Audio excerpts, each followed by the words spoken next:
President Trump is threatening to go to war on Nigeria a day after designating the West African nation a country of particular concern over the killings of thousands of Christians there.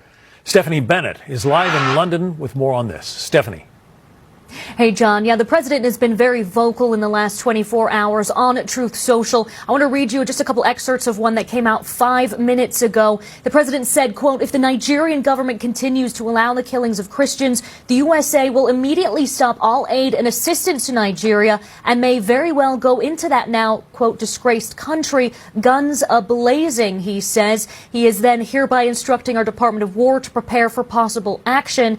And he also says in that post, warning the Nigeria government better move fast. Now, yesterday, the president posted also on Truth Social announcing that he was going to put this country as a country of particular concern, saying something must be done. He's now asking Congressman Riley Moore, Chairman Tom Cole, and the House Appropriations Committee to look into it and to report back. I think this is going to make a huge difference, and we're going to get right to work on this and get to the bottom of what's happening and give President Trump a full menu of options that we can use to try to stop these killings.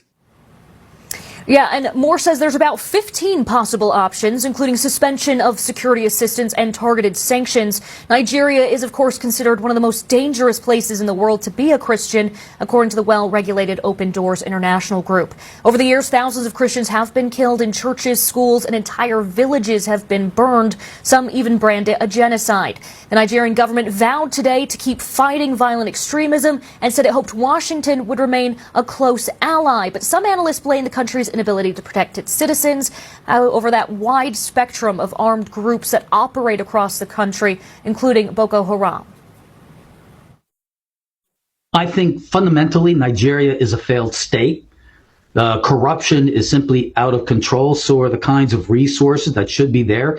It is a major exporter of oil, so it should be a rich country, but a lot of it gets diverted through corruption. So they don't have the resources in order to provide their security forces what they need in order to fight back. And in order to combat this issue, earlier this year, Washington approved $346 million in arms for Nigeria. Back to you, John. All right.